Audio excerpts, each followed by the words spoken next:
The Trader Cobb Crypto Show, talking business in blockchain.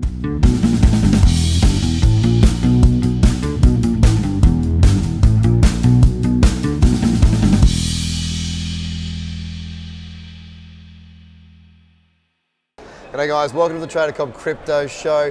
I'm here at Dubai Blockchain Summit with Nikita Sachdev, who I'm looking forward to having a conversation with today. Thank you so much for being on the show. My pleasure. Okay, so I want to know a bit about you. I want you to give me an introduction on what you've done to get to here and what you're doing here, not just in Dubai, but in blockchain. Okay, so I run a talent management company in Singapore.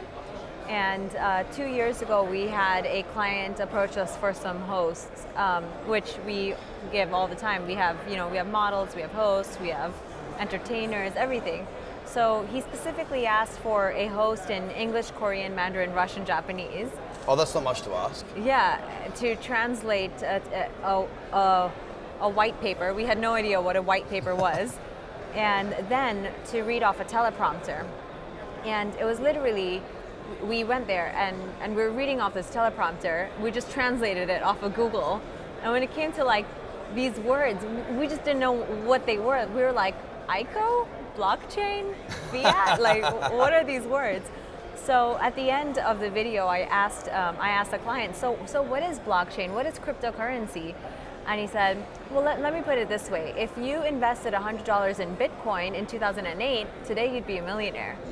So I thought, wow, okay. So I went home, I opened a Coinbase account and just bought whatever I could. At the time it was like Bitcoin, Litecoin, Ethereum. Yeah. I didn't know what I was doing.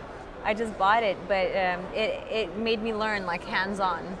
And these videos came out and I posted it on my Instagram. And at the time I was my Instagram was more of like a travel lifestyle blog. I was traveling a lot. I had a few followers. And when I posted this like ICO video, I got a lot of interest from people like, how are you in blockchain? Wow, how do you know blockchain? And it was just so weird to me that I got so much attention off of that. So I started doing more research and I started posting more videos and more self-made videos, like selfie style, like I like Bitcoin because blah, blah, blah, blah, blah. Yeah. So Hobby Exchange saw one of these videos and they contacted me to then be a talk show host on Hobby Talk, Hobby Live. Wow. And Hobby was #1 at the time and that got me a lot of exposure. I'm sure. And I was at the right place. I was in Singapore. So after I was a talk show Hobby, I got called in from Hybrid Block, from so many different, different companies. Hybrid Block, the Sheikh of Oman did a conference, Oxford University. Oxford? Yes, and I remember. Where are these guys, huh? It was so random. I was like sitting in a panel discussion at Oxford University, and I was like, wow. Mom, I made it to Oxford. and like, obviously there's a lot of research that goes into it. I mean, from a very humble beginning, we all have the same sort of beginning. We all start in the position where we go, what is this? And then we dive into the rabbit hole, and we learn. And your background, what brought you to it? Like, what made it something that really is so different to talent management? Why? Like, what grabbed you about it that really made you cling on and put this extra work in across your socials to make it kick off? It gets more bizarre. So Carry on. Before talent management, I was studying chemistry in university. I read that. And I was working in an environmental, chemistry related firm. Yeah. And then I started my random talent management agency and I randomly fell into blockchain. So honestly, there's no relevance on how. It was literally me reading off a teleprompter and going, what the heck is blockchain? And asking the questions, doing the research. When did all this start? Like, when did this kick off? Because I know things happen really fast for us too, right? We haven't been in this space for a long, long time. When did this all kick off for you? When did you really start to get an interest in the space? September 2016. Yeah, okay. Oh, well, Yeah. you've probably done well. It's good to hear. Yeah, it was a good time. Oh, yeah, really good time. I mean, time machine, take me back. Let's go back to 2008, 9. And we'll be in a different position and buy a lot of now. Bitcoin. Exactly. Yeah. So you're traveling all around the place now. Obviously, you're a great ambassador for the space. And what I love about it is that you're a really positive and strong female voice.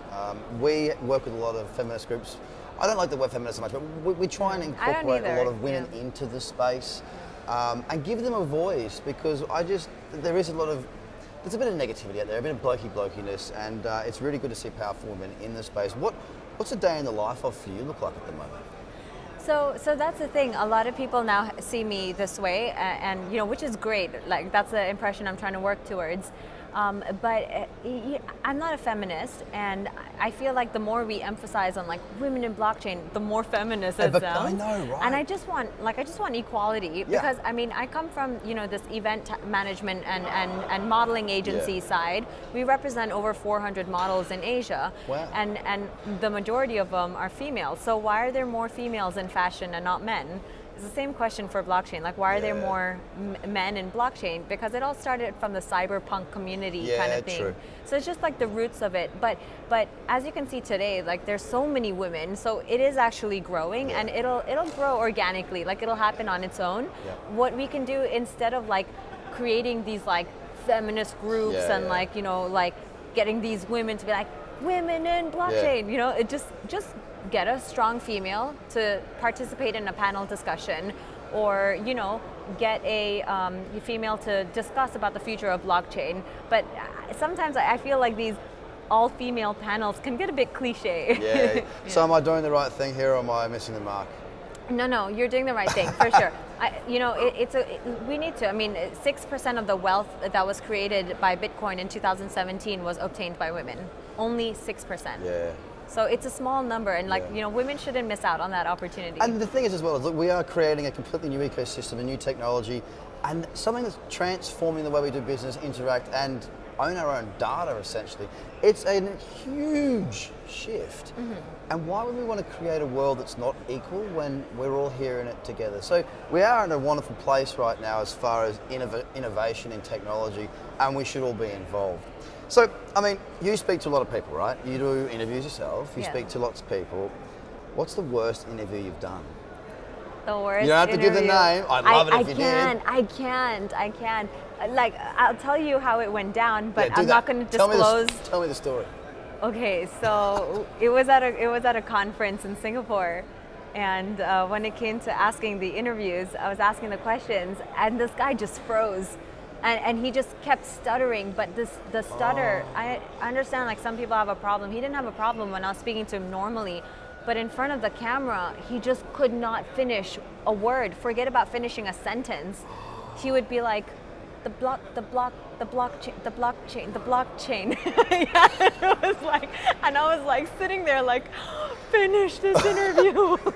and you can't.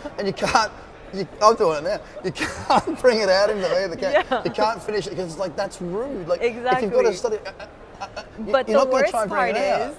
the worst part is he was cutting the camera himself. He would be like, the block. I'm doing that wrong. Cut. And then the camera crew would be like, okay. Sure. So he was like directing Prolonging the camera what to do. So we sat there for 2 hours. It was meant to be 15 minutes. It couldn't get for 2 hours. Yeah.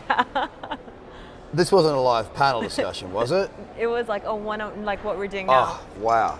Yeah. Well, I hope that never happens to me. Yeah. And to anyone out there who does have a stutter, it's absolutely fine. Yeah. Yeah. Again, what about the best guest? Most entertaining guest? The most entertaining was ICO called Tata 2. He's a Hollywood director. He's very well known, Andrea Vierno or something. Yeah, okay. And when I interviewed him, he was just he had hit about $250 million dollars raised, and then after the interview, like a couple of months later, he was like up 500 million. Whoa! So Tata 2 was one of the largest ICOs. So he was very happy, a very happy fellow when you interviewed him. I mean, I was happy to interview him. Yeah, true. He's very good looking as well. So I was nervous. Like, he's some Italian guy, 30, young, successful, handsome, and I was just like, well, I was like losing my words, and I kept messing That's up. unreal. Yeah, I'm going to look up that interview. I want to see what that looks like. I was so nervous. I'm like a little schoolgirl blushing in the interview. And did you get the date? No, I What couldn't. went wrong? You couldn't get your words? I could. Yeah, I couldn't even talk to him. He probably thought I was such a creep. Let me move on. All right, well, that's pretty interesting. And what about destinations? I mean, you do a lot of travel. We all do a lot of travel here. I'm trying to do a little bit less because it's tiring. But favourite conference, other than, of course, the TrestCon event here, where you've got to say that, obviously. Yeah. But I mean, look, one of the things is that at these events, there's a lot of partying. And look, that's fun, that's fun, it's cool. But you get to a point where, you know, like yesterday, I did the desert safari thing, and that was mad. That was so awesome. I was supposed to go to that. Oh, you should have gone. Yeah. Full driving in the desert with a bunch of dudes and chicks, and then having a few drinks after and watching belly dances, and it was just, it was an experience, Yeah. right? It wasn't just, let's go to a club and all pretend that we're really rich and how fantastic we are and look at each other's watches. It's like, yeah, we can do that anytime. Let's do something experiencey. What's the best experience you've had from a conference? I think one of my most memorable conferences was in Oman, when, you know, I had been to Oman before, but it was for a wedding, but I hadn't seen it the way I did.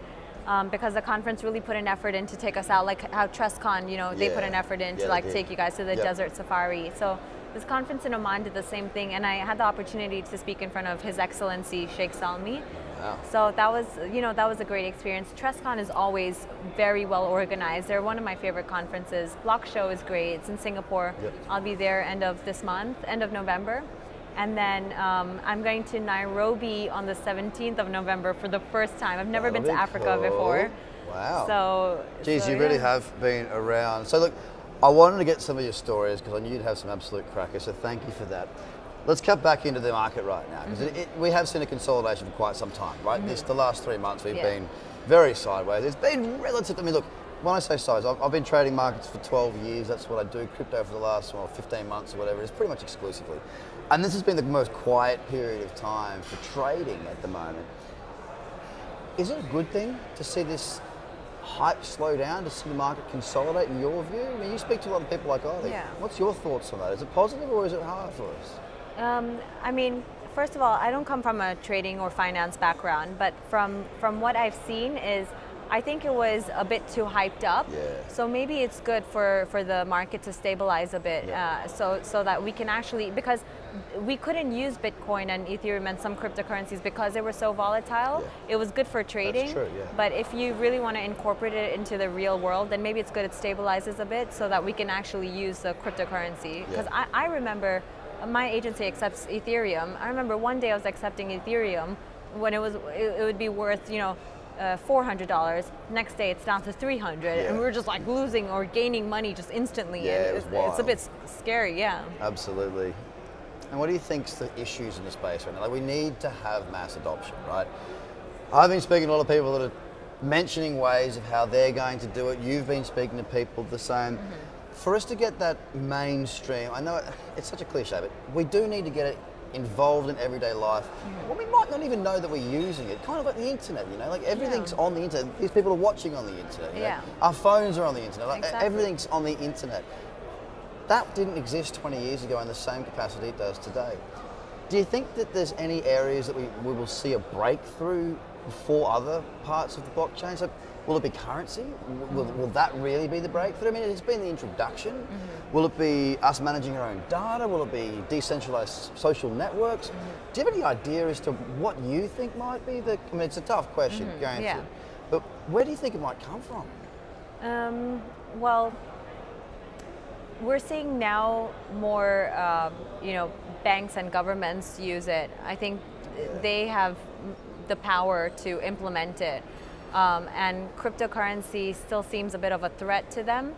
So maybe not in the currency side of things, but in the, you know, blockchain for data, for transparency, for the government work, banks using blockchain technology. We're seeing a lot of that in Singapore as well. Yeah, but not necessarily cryptocurrency. And then today I've seen some great projects in healthcare, which I think will make a big difference. That makes a lot of sense, doesn't it? Yeah. I mean, we were talking about it just yesterday at the Desert Safari, but if anything was to happen, I mean, you're driving four-wheel drives in the desert, there's a million cars around and they're doing all sorts of crazy stuff. You do think, you know, what if something happened? for me, it being in Australia, to get to a doctor here, there's no wire transfer of my records if I have any prior conditions. Maybe I've got a bad knee, maybe I'm allergic to this, or if I was truly in danger or hurt or needed hospital care, I'm just this random dude out of nowhere, and they got no idea about those records. The blockchain can help to connect those dots, and I see that as a real no-brainer. I mean, medical records, it makes sense, right? Yeah, for sure. I mean, my dad, he didn't have a birth certificate growing up because he was born in like a really tiny poor village. So he's like Peter Pan, he's forever young. Yeah, I mean, like, but when it came to, he became a U.S. citizen, so that was lucky. I'm not sure how he did that, but he wanted, at one point, he was living in Singapore, and he wanted a permanent residency there, and he couldn't get it because he didn't have his birth certificate. Wow. He couldn't retrieve it. And blockchain can change that. Yeah. I think, having records that, that can be tampered with. Yeah, exactly. You can add to it, but you can't take away from it. Exactly. I think, things like that will be really helpful. Yeah. And look, what is it that you're really enjoying at the moment coming up in your world?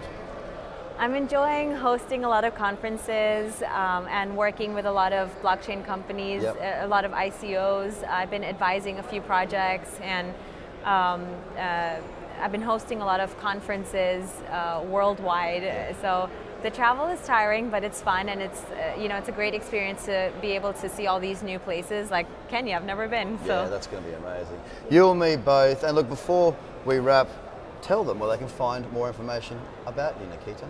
So if you want to find more information about me, you can check out my Twitter, and don't laugh at this, but it's CryptoQueen999. So I go by Crypto Queen. Can't you put at Hotmail at the end of that? No, oh my God, I don't know. It started 2 years ago. I just called myself Crypto Queen for fun. And you can't now change there are it. like 100 Crypto Queens, but I was the first. I love it. And Instagram is Nikita Sachdev 5, or also Crypto Space Queen, and my LinkedIn. Excellent. Well, thank you so much for giving me your time. I know you're very busy. It's been an absolute pleasure getting to know you. I'm sure that I'll see you in many more far-flung parts of the world. Enjoy yourself in Nairobi and for the rest of the event. Thank you, ladies and gentlemen. Have a great day. Bye for now. The Trader Cobb Crypto Show, talking business in blockchain.